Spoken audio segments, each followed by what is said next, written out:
Led Zeppelin's first album came crashing into the world in 1969, bringing with it a brand of rock music that would take over the world. Formed from the ashes of Jimmy Page's previous band, the Yardbirds, the band went through a few iterations before finally settling on the lineup of Jimmy Page, Robert Plant, John Bonham and John Paul Jones. The first rehearsal took place on the 19th of August 1968, the day before Plant's 20th birthday, and shortly before a tour of Scandinavia, performing some old Yardbirds material, as well as some new songs such as Communication Breakdown, I Can't Quit You Baby, Baby I'm Gonna Leave You and How Many More Times. The new Yardbirds was the name given to the band to represent the shift to the new lineup, but they were still playing under the name the Yardbirds to fulfill contractual obligations. They toured as the Yardbirds for about 5 to 6 weeks, until it came time to change the name. The name came from a remark from The Who's John Entwistle to his bandmate Keith Moon, a possible contender for the new Jimmy Page band at the time. He said that the band would go down like a lead balloon. Lead was shortened to lead, so as not to be confused with lead, and balloon with Zeppelin, the name given to the air balloons that included the Hindenburg that features on the front cover, crashing and burning. The group entered Olympic Studios at 11 p.m. on the 25th of September 1968 to record their debut album. One of the reasons for the odd start time was that it was cheaper to book the studios outside of peak times, and with Jimmy Page and Peter Grant footing the bill themselves, without a record deal in place, it was a good idea to keep the cost down just in case. The majority of the songs on the album are originals, but there are covers also, with 2 Willie Dixon songs, You Shook Me and I Can't Quit You Baby. Dazed and Confused was originally written by the folk rock singer Jake Holmes, and released as a track on his debut album, The Above Ground Sound of Jake Holmes, in 1967. That same year, Jake Holmes opened for the Yardbirds at a show in New York, where Jimmy Page heard the song. The Yardbirds at the time started playing it live with the original lyrics, and then later on it was adopted by Led Zeppelin, rearranged with new lyrics by Plant. It became one of their best known songs, but Jake Holmes didn't receive his dues until 2011, after suing the band the previous year. Jimmy Page's main guitar for the album was his 58 or 59 Fender Telecaster that became known as the Dragon. The guitar was originally purchased in 1961 by Josh Owen for £107. It featured a blonde finish with a rosewood fretboard and a top-loading bridge. Josh Owen was in a band called the Deltones, which featured another young guitarist named Jeff Beck. Beck later acquired it in a swap deal for his Burns Trisonic, and a few years after that, Beck gifted it to Jimmy Page for helping him to land a gig in the Yardbirds, replacing Eric Clapton. Originally Eric had recommended Jimmy as his replacement, but Jimmy in turn recommended Beck, who got the gig of course. The Telecaster was modified by Page in February of 1967, when he added 8 round mirrors to the body. They were removed after a few months when he decided to strip the original paint and repaint it himself.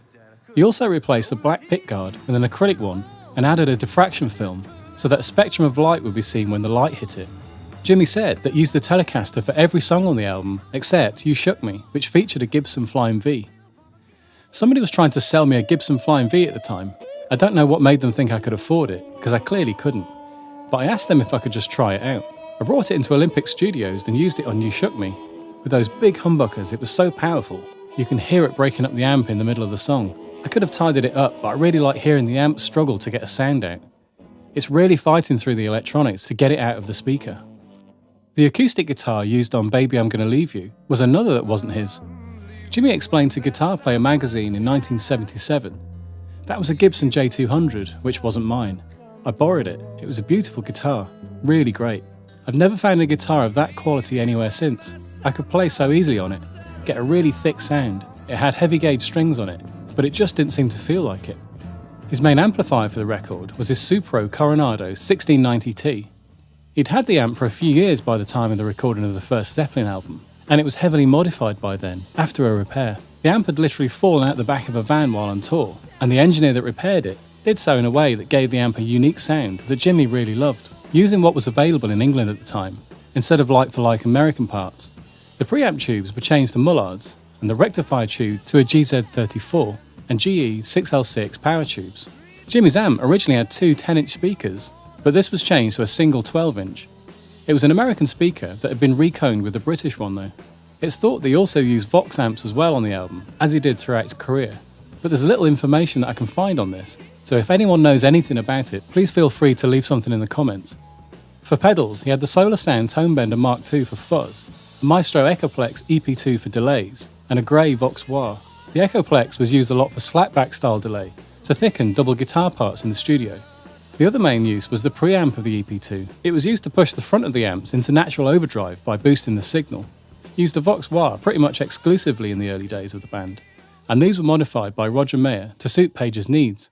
John Paul Jones was playing his 1962 Fender Jazz bass, lightly into an acoustic 360 bass head paired with a 361 cabinet.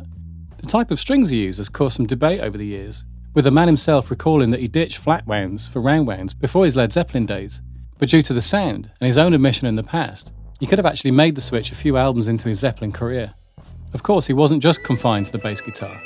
As the band's keyboard player, you can hear him playing his Hammond M100 on You Shook Me, and interestingly, although it sounds like it's been played through a rotating Leslie speaker, he's actually using the M100's built-in vibrato setting, and throughout the solo, he changes the vibrato chorus rate and depth, which creates a similar sound to the Leslie. Although known for using Ludwig drums throughout his career, John Bonham's drums to the first album was actually a Slingerland kit he inherited from the Yardbirds. The kit featured a 22-inch bass drum, a 14x5-inch snare, likely a Ludwig Supraphonic, and 13 and 16-inch toms. While the colour is unknown, many people believe it's blue or possibly a green sparkle kit. My attempt to colorise it with AI made it come up silver, which is a bit dubious. Undoubtedly, one of the most important aspects of the album's sound is the production ideals of Jimmy Page and Glyn Johns, with one happy accident giving birth to a drum recording technique named after Johns and still used to this day, the Glyn Johns method. Until this point, drum recording was always done in mono, at least in pop and rock recordings, with often even just two mics used, an overhead and a kick drum mic, and then later a snare drum mic was added. The story goes that during the recording of the album, a mic that had been used for an acoustic guitar was swung out of the way near the floor tom. The mic was open on the desk, and Bonham happened to start playing, and Glyn immediately liked what he heard, and a studio legend was born. This liking for ambience extended to guitar amp miking also, with Glyn and Jimmy preferring to use distance mics. For the cabs, along with the close mics, they also had one 5 to 10 feet away, as they firmly believed in a distance creates size approach and wanted the recordings to sound big and spacious. They also liked to layer Jimmy's guitar parts with different sounds, including a layer with a straight amp sound and one with a pedal, and pan them to make them sound wide. Along with the Echoplex, Page was also fond of backwards plate reverb, where the tape is flipped over and a reverb recorded to an empty track while it's playing in reverse. Then when the tape is turned back over, the backwards reverb is heard, starting before the sound it was applied to. This can be heard a lot on the vocals for this album. Despite incredible performances and writing contributions all over the album, Robert Plant didn't originally receive any credit for his writing work and felt doubtful about his future in the band. Page said of his early work, Robert was supposed to change the lyrics to the blues numbers, and he didn't always do that, he said. They couldn't get us on the guitar parts of the music, but they nailed us for the lyrics, with Plant saying, as far as I was concerned, I thought I was going to leave the band. Recorded in just 30 hours of studio time, stretched over a 3-week period. I know because I paid the bill, said Page.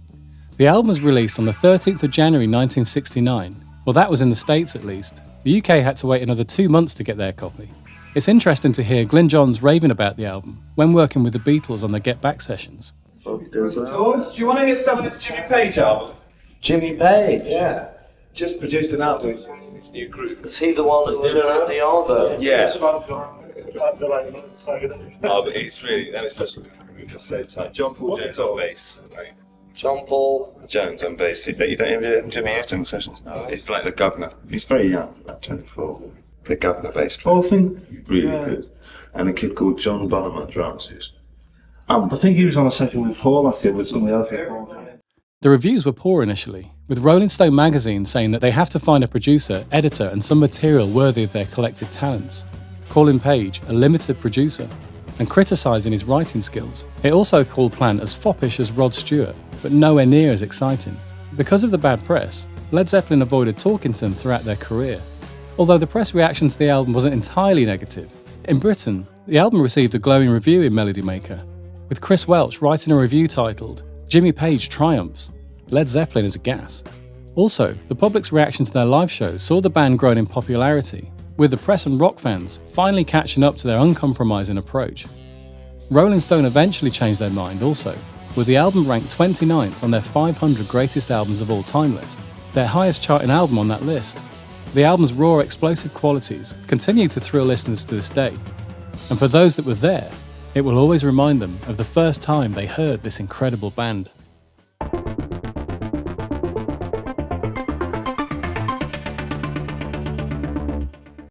Led Zeppelin's first album introduced the band's unrelenting hard rock style that would go on to thrill audiences worldwide. Their second album, recorded the same year in 1969, mostly while on tour supporting their first record, really cemented their place as one of the biggest bands in the world, going from playing clubs to selling out arenas, with radio hits Whole Lot of Love and Ramble On. For the first album, the band were able to hole up in Olympic studios and complete the job in only 30 hours over a 3-week period. It was actually recorded before they even had a record deal and was solely financed by Jimmy Page himself, so haste was in his best interest. With the band doing all they could to promote their debut record, they ended up being on the road for some time and just weren't able to dedicate a prolonged amount of time away from touring in order to record the second album. Because of this, they ended up recording as they travelled, with sessions taking place in both the UK and the USA, and even a brief session in R&D studios nicknamed The Hut in Vancouver to record vocal and harmonica overdubs for the song Bring It On Home. Their first album was engineered by Glyn Johns, with Jimmy Page as producer. Jimmy and Glyn were like-minded when it came to the sonic approach for the record, in that space and ambience were important elements to capture to convey a sense of size.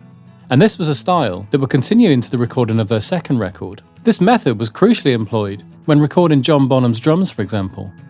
For the most part, this was done with 2 mics over the kit, with one placed to Bonham's right above the ride cymbal area and one directly above the snare.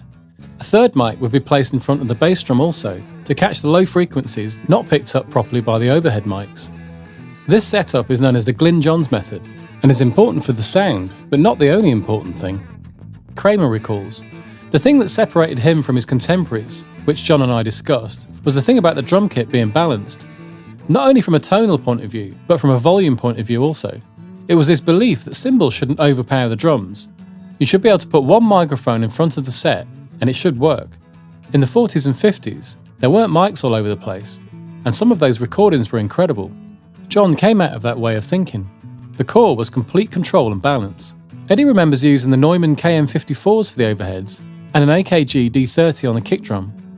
Although different mic combinations were used in many different studios, including the ones used at Mystic Studios in LA here, his skins were tuned very tight like a traditional jazz player's kit, which gave the drums a pitch and a ring that was quite distinctive from other rock drummers. Eddie recalls, "He always used to come in and give me a big bear hug and say, 'You're going to give me a good sound today, aren't you?' in a kind of funny, threatening voice." For Jimmy's guitar, the way they created space was by placing a microphone close to the cloth of the amp, as would be standard practice, but also having one placed around 10 feet away, and then blending in the 2 signals to give the listener a sense of space and size. Although Jimmy Page was the producer, Eddie Kramer was one of the many engineers who worked on the album, and ultimately ended up mixing it along with Jimmy, with Eddie handling all the technical details. Jimmy Page with a Gibson Les Paul is now a classic image, but for the first Led Zeppelin record, he actually used a Fender Telecaster. This particular guitar, with a very distinctive paint job, was given to him by Jeff Beck when he replaced him in the Yardbirds.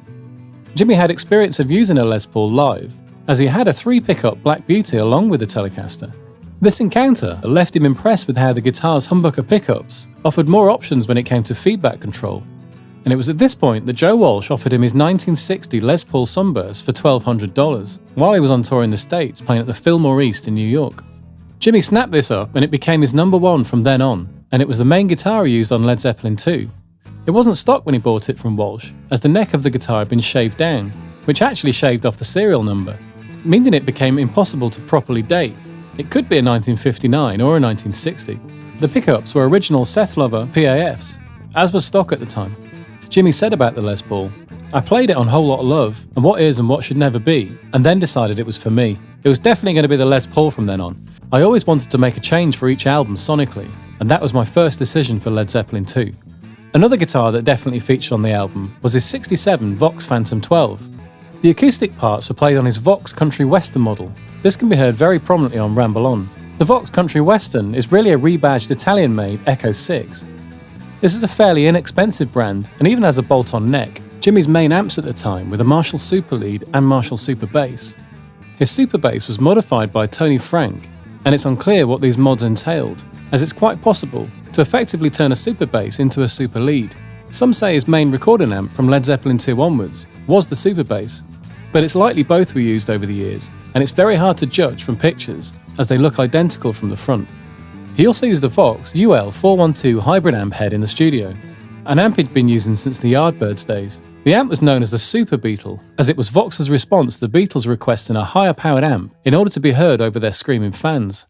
You can clearly see in the studio recording photos that there are definitely some Rickenbacker speaker cabinets present.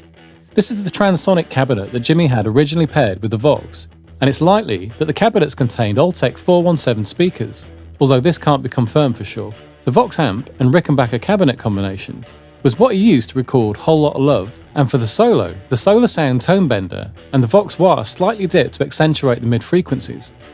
He did use the Rotosound tone bender Mark II also during the album. Another effect that he used can be seen in this photo.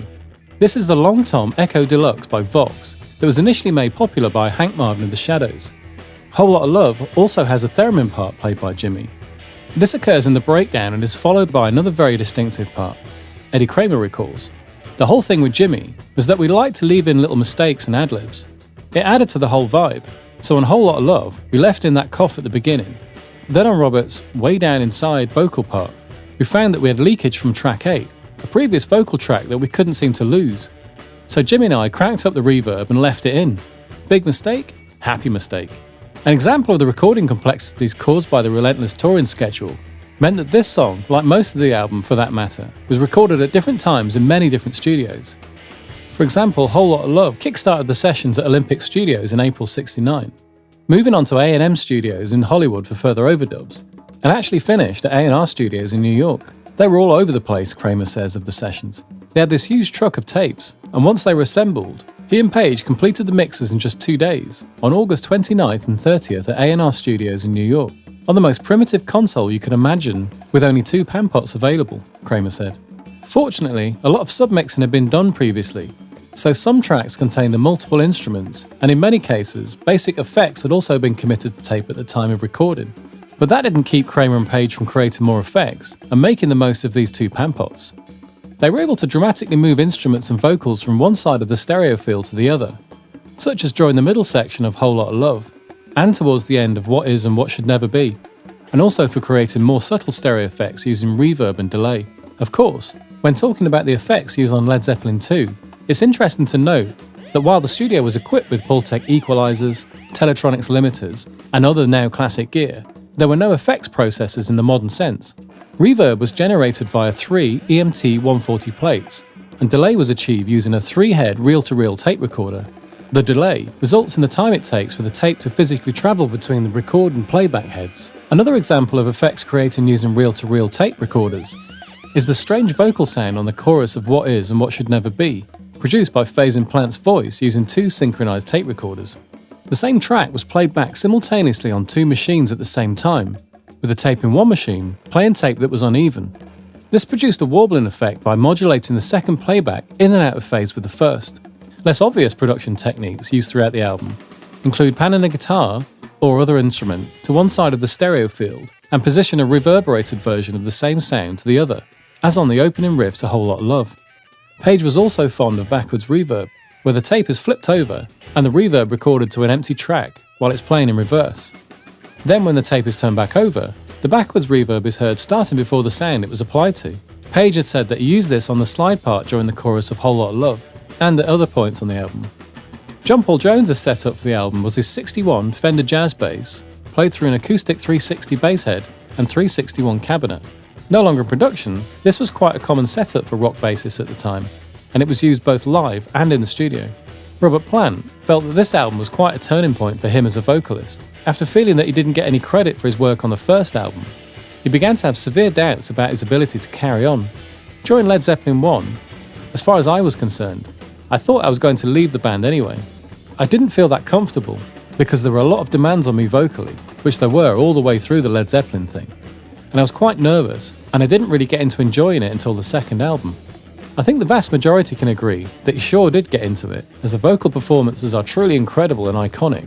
Thankfully, the record buying public at the time agreed also, with the album topping the charts and becoming the biggest selling album of the year, deposing Abbey Road from the #1 spot and keeping the Rolling Stones' Let It Bleed from #1 also.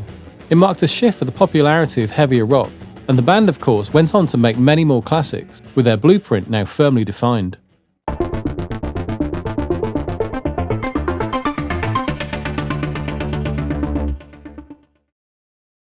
Led Zeppelin's third studio album, released only 2 years since their inception, represents a significant step in the evolution of the band, featuring a greater range of instrumentation and eventually venturing out of the traditional studio environment and shaking up their creative approach. It represents the realisation of the creative control they insisted on since the beginning. Their first 2 albums, both released the year prior, had established a successful formula of hard rock. This was epitomised by the driving blues of Whole Lotta Love, the massive hit single that pushed Led Zeppelin II to platinum status. However, as the band took a well-deserved break from touring, they knew it was time to push their creative boundaries. Page remarked, "People said we'd blown it not coming up with another album like the second one. But in some ways, the third album was the real beginning of the band," and Plant said, "When we made Led Zeppelin III, we achieved 2 things. We became the band that wasn't going away, and a band who were never going to repeat themselves." The initial recording sessions took place at Olympic Studios in November 1969. The band were already familiar with Olympic, having recorded their first album there. The original plan was to simply record and release a single, although this plan was abandoned, in favour of concentrating on an album, as was their normal policy. The song in question, Immigrant Song, was actually released later, becoming a hit, and became the album's driving opener. Plant recalls its inception. "We weren't being pompous. We did come from the land of the ice and snow. We were guests of the Icelandic government on a cultural mission. We were invited to play a concert in Reykjavik, and the day before we arrived, all the civil servants went on strike and the gig was going to be cancelled. The university prepared a concert hall for us, and it was phenomenal. The response from the kids was remarkable, and we had a great time. Immigrant Song was about the trip, and it was the opening track on the album that was intended to be incredibly different." May 1970 saw the band take a well-earned break from extensive touring, and it was an opportunity for Page and Plant to take a holiday together. Jimmy remembers, "We'd been working solidly, and I thought it was time for a break, or at least some time to get away from the road. Robert suggested going to this cottage in South Wales that he'd once been to with his parents when he was much younger. He was going on about what a beautiful place it was, and I became pretty keen to go there. So off we went, taking along our guitars of course. It wasn't a question of let's go and knock a few songs out in the country. It was more of a case of getting away for a bit. As the nights wore on, the guitars came out, and the numbers began to be written." Page and Plant withdrew to the remote Welsh cottage, Bronny Ayr, where the absence of electricity and running water provided the ideal distraction from the outside world. The song that perfectly captured the laid-back vibe was That's the Way. Born from an afternoon walk that Page and Plant took through the nearby hills, as Robert paused to roll a joint, Jimmy, who had his guitar slung over his back, started strumming some chords, riffing off a traditional folk tune called The Wagoner's Lad. Robert sang along, and within minutes they'd worked out an arrangement they initially called The Boy Next Door, later renamed That's the Way. They recorded their new creation on a cassette recorder pulled from a knapsack, then celebrated with some cake. For the next part of the album's recording, they headed off to Hampshire and to an old manor house named Headley Grange. While traditional studios still had their place, a lot of the bands at this point became dissatisfied with the rigidity of the setup, and some, like the Rolling Stones, decided to set up a way to record in locations of their choosing, with the band setting up a mobile recording studio based around a BMC truck that contained a 16-track self-contained studio. This innovative solution was developed in conjunction with Helios Electronics, with Glyn Johns also contributing to the idea of the layout and the function. The Helios-based preamp served as the front end to the desk, with the system also containing dedicated Helios compressors and popular Compex compressors. Uri 1176 compressors were also available in the truck. It was engineer Andy Johns that suggested to Jimmy that it might be worth checking out the Rolling Stones setup and hiring this truck and Mick Jagger's mansion. Andy remembers, "I mentioned to Jimmy, look, we should use the truck, and he said, okay, how much does that cost? Well, the truck's about £1,000 a week, and so's Mick's house." Page replied, "I'm not giving Mick Jagger £1,000 for some old mansion. I'll find somewhere else." They did find somewhere else, namely Headley Grange, an old country house in Hampshire. It was cheaper as Jimmy had planned, but it was also a bit run down with damp and heating issues. But in order to appease the band, Jimmy at least volunteered to take the worst bedroom. The main idea was to record without distraction or daily schedule, and for everybody to be present in case of a spark of creativity was lit, and they could all join in and take advantage. The truck was parked in front of the house, and they piled wires through the windows of the drawing room, which would be the main recording space for the album. Andy Johns recalls, "They were all in the same living room space, and they would play pretty bloody loud. The sound level would build up tremendously. With no real local pub to disappear to, they instead relied on the local village shop and opened an account to fill up on large quantities of cider." Jimmy's main guitars for the record was 59 Les Paul and Fender Telecaster nicknamed the Dragon. For acoustics, he had his Harmony Sovereign H1260 heard prominently on Tangerine and his Martin D28. Around this time, Jimmy's main stage amps was a modded Marshall SLP 1959 100-watt amp, but he actually tended to rely on his modded high-watt D103, a much smaller and also modded Super Coronado 1690T. In fact, one of the best tones on the record, which was put down in the studio later on in an overdub session, was Jimmy's solo on Since I've Been Loving You, which came about after Jimmy left the main studio live room in frustration at not getting a decent tone through his Marshall. Apparently there in the corridor was another band's small low-watt amp. Inspiration struck, as according to engineer Terry Manning, he took it into the studio without adjusting any knobs, plugged it in and played it in one take. Another key instrument Page used was the MSA 10-string pedal steel guitar on Tangerine. It's also worth noting his effects, which were the Roger Mayer Fuzzbox, the Solar Sound Tone Bender, Vox Crybaby Wah, modified by Roger Mayer, and the Maestro Echoplex. John Paul Jones' setup for the album was his 1962 Fender Jazz bass into an acoustic 360 bass head paired with a 361 cabinet. He was required to play much more than bass on this album though, taking care of Hammond organ, mandolin and Moog synthesizer on Friends and Celebration Day. Celebration Day also opens with Jones's incredible slide riff. He was so busy in fact, that Page actually ended up putting the bass down for That's the Way. Johns remembers using a few different microphones on the amps that were banged up against the speaker. These included the Neumann U67, a Bayer M160, an AKG D25 and AKG D12. John Bonham played his Ludwig Green Sparkle kit for the session, mic'd up usually with just 3 main mics, one near the kick and 2 above the kit, in a familiar Glyn Johns setup. The mics were likely an AKG D30 for the kick and Neumann KM84s as overheads. When Terry Manning was setting up an overdub session at Ardent, they automatically started close micing his kit. Bonham came in and told him he wasn't having any of it. Manning informed Bonham that it would be good in order to balance the volume of the kit, to which Bonham replied, I think that's my job. As with the previous albums, the band were definitely more than inspired by their influences. Although they normally took from old blues numbers, Since I've Been Loving You borrows heavily from Moby Grape's song Never. With the band required to go back on the road, they had to temporarily leave the album project incomplete. That was until Jimmy got in touch with old friend Terry Manning, who worked at Ardent Studios in Memphis, who he asked to assist in completing everything with overdubs followed by mixing and mastering. Back then, with no automation, a mixing session was a performance, so panning and volume levels were adjusted in real time as the multitracks were fed into the stereo master tape. Terry said, Jimmy had his hands right on the console as well, and we planned out what we were going to do, so it was all hands on deck there. I think once, even Peter Grant, their manager, had to get in the middle and push a fader. Out on the tiles, there's a very long fade out, with tom rolls all the time. We didn't have stereo drums, but we wanted to give a bit of a stereo effect. So on the tom rolls, just as John Bonham finishes hitting the snare and was about to hit the tom, I would take the pan pot and jab it over to the left, and then when he played the tom roll, I would roll it to the right. Just before the next snare came in, I would be sure to put it right back in the centre. But on one of the times, I missed it, and the snare comes in over on the right quite a bit more than it should do. Every time I hear that, I just laugh. Terry remembers how Page loved to embrace happy accidents. One such occasion is the first thing you hear on the record. The tape noise that precedes the Immigrant Song wasn't seen as a hindrance and removed, but instead fed through an echoplex and repeated a few times for good measure. Another occasion was the segue between Friends and Celebration Day, as the drums at the beginning of Celebration Day were accidentally erased. Instead of re-recording the drums though, they went with it and created the synth drone to cover it up.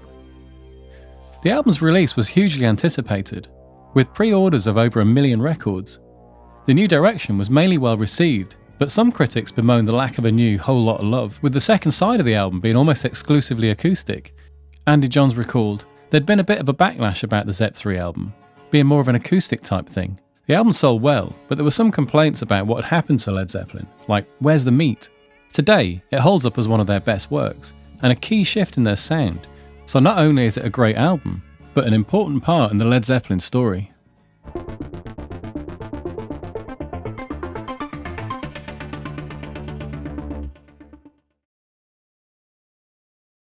With 3 incredible albums already released in the band's first 2 years, Led Zeppelin had quickly established themselves as one of the best touring bands in the States, but had still fallen short of convincing the British press of their true worth, with Led Zeppelin III not doing anything to win them over.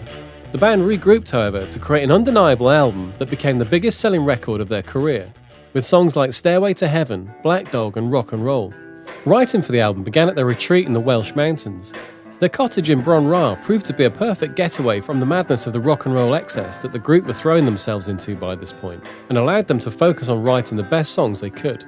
Recording sessions for the album began at the Island Records studio on Basing Street in London on the 5th of December 1970, with a recording of Black Dog.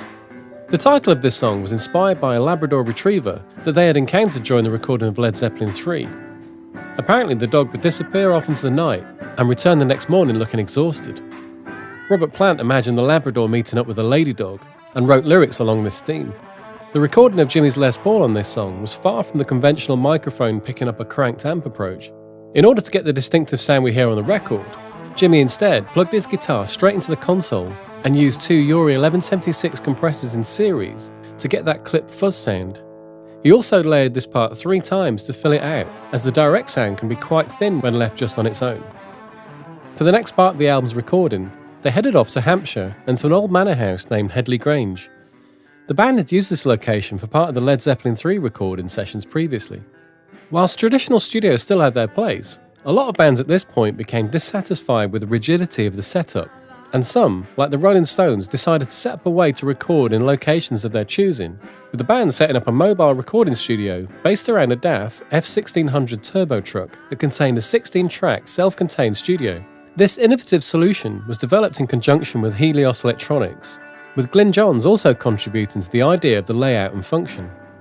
The Helios-based preamps served as the front end to the desk, with a system also containing dedicated Helios compressors and the popular Compex compressors. URI 1176 compressors were also available in the truck.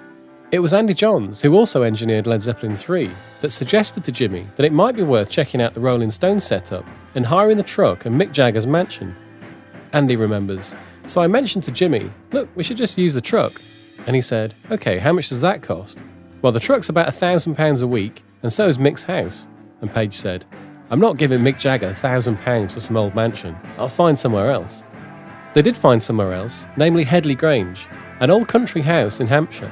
It was cheaper as Jimmy had planned, but it was also a bit run down with damp and heating issues. But in order to appease the band, Jimmy volunteered to take the worst bedroom at least. The main idea was to record without distraction or daily schedule, and for everybody to be present in case a spark of creativity was lit, and then they could all join in and take advantage. The truck was parked in front of the house, and they threaded wires through the windows of the drawing room, which would be the main recording space for the album. Andy Johns recalls, "They were all in the same living room, and they would play pretty bloody loud, and the sound level would build up tremendously." With no real local pub to disappear to, they instead relied on the local village shop and opened an account to fill up on large quantities of cider. One of the engineers that worked on the Stones mobile truck was Ian Stewart. Ian also played keyboards for the Stones, and soon found himself jamming with Zeppelin whilst on duty for the sessions at Headley Grange. One of these jams became the album's second track, Rock and Roll, and occurred in the middle of recording the song Four Sticks, with Bonham just messing about playing the drum intro to the Little Richard song Keep a Knockin'. Hearing this, Jimmy joined in with a riff, and in 15 minutes, the bass of the song was written, a song that would become a crucial part of their stage show from then on. This creatively free environment contributed to the album's next track also, The Battle of Evermore. One evening, Page picked up John Paul Jones's mandolin for the first time. Some would go to bed and I would sit and play quite a bit, and I picked it up and the sequence just came out, Page said. I'd never played one before, the tuning is totally different. It was a time of great inspiration. Andy Johns had similar memories of the creative flow. There was one song where we were all sitting around the fireplace and somebody started noodling, and I went, "Quick, I better get in the truck and record this." I forget what the song was, but that's how it was done. The track notably features a duet between Plant and Fairport Convention's Sandy Denny, who provides the only female voice to be heard on a Led Zeppelin recording. Plant played the role of narrator in the song describing events, while Denny sang the part of the town crier representing the people.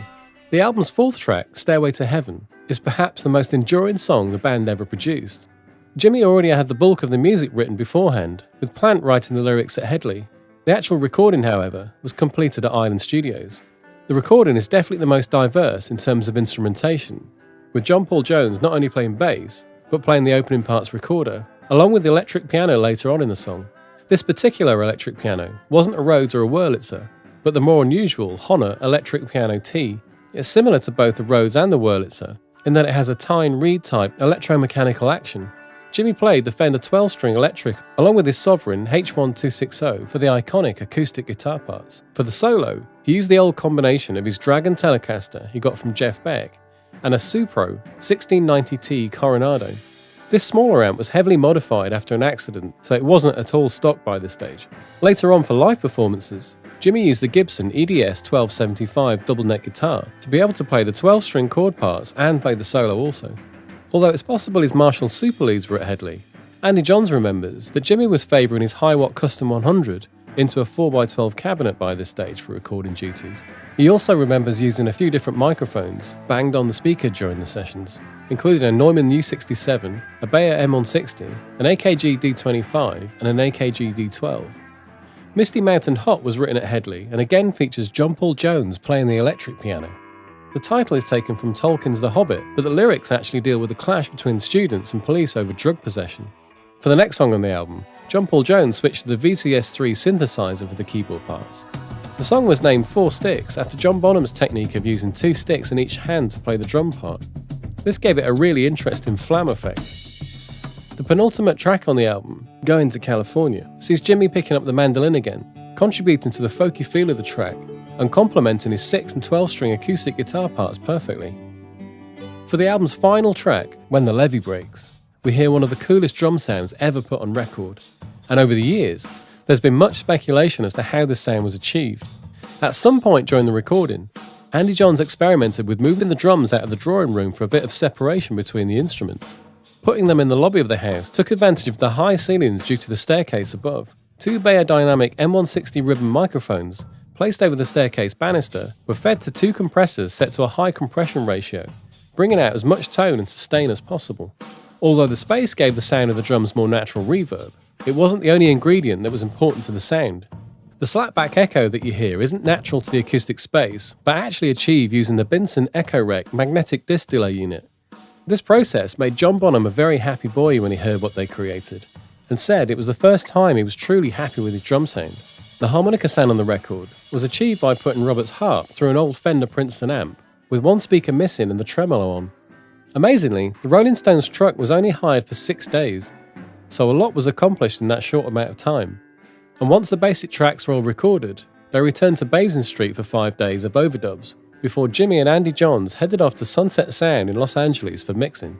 Mixing took 10 days, after which Jimmy and Andy went to Olympic Studios to play the album for the rest of the band. As they sat there and played back the record, their faces dropped, and everyone agreed it sounded awful.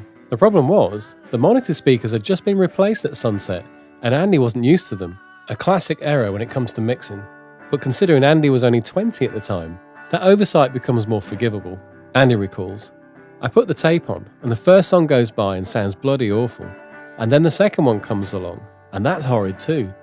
Now Pagey should have fired me at this point. That's what I would have done. But he didn't. He said, 'Come on, let's go back to Ireland and mix it properly.'